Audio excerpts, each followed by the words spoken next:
So now we're going to add the cheese to the recipe, and this is roughly a quarter of a cup of grated cheese. And we're just going to stir it through very nicely in here.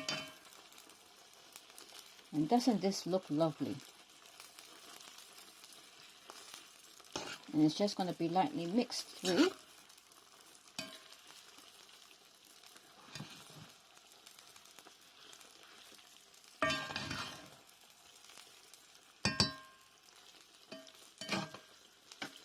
All nice and lovely.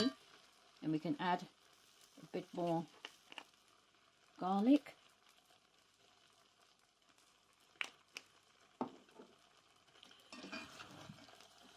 Nice, rich and creamy recipe.